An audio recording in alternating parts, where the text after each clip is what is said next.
idan ta'un ya faru hukunci shine abinda manzon Allah sallallahu alaihi wasallam ya faɗa, kar a fita wanda kuma ba sa ciki kar su shigo.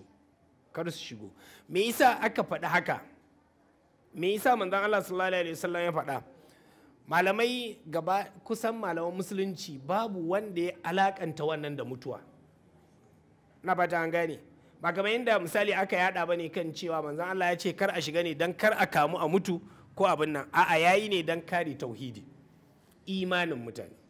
Yasa Abdullahi ibn Mas'ud ya faɗa yake cewa dan kar wanda ya gudu ya tsira sai ya ce a da ban gudu ba ni ma da yanzu na zamanto kamar suwa ne, kuma mun san yadda Allah subhanahu wataala ya faɗa a cikin suratu Ali Imran yake bayanin yadda munafukai suke faɗa kan cewa da ba dan Allah yake yawa da mun bi su da mun an kashe mu tare da su. To wannan manzon Allah sallallahu alaihi wasallam ya wanda kuma tauhidi ne, imani ne, saboda mutum ya alakanta sababi da abin da ba shi bane sababi, saboda haka manzon Allah sallallahu alaihi wasallam ko kuma wanda ya zamanto ya zauna a ciki ya mutu, dan uwansa ya mutu ko nasa, ya ce ka gani da a ce shi ma ya biyo mu da shi kenan sai ya zamanto ya tsira.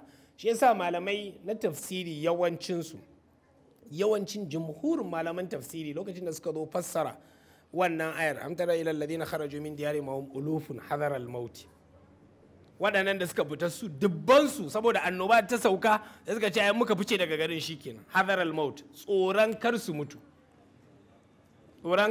sai ubangiji subhanahu wataala sai ya karbi rayukansu. Tun ma hayawun sannan ya rayu dan ya nuna musu cewa ba wai wannan annobar ce take karba ba, wannan dan a kare imaninsu kar su je su fada su allaka sababi da ba inda sababin yake ba, saboda wannan yana cikin babin aduwa ne. Al'aduwa ita ce cuta da take zamantowa tana yaduwa. Manzo Allah sallallahu alaihi wasallam kuma ya wato shi yasa ake kawo al'aduwa a cikin babin tauhidi.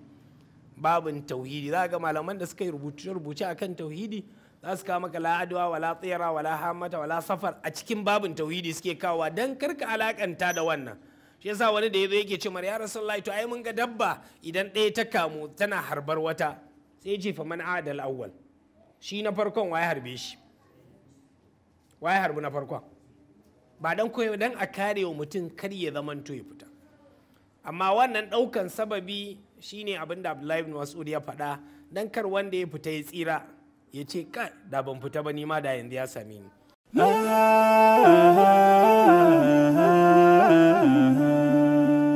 Haske mai leƙa gidan kowa Afirka TV. TV3 tafarkin rayuwa.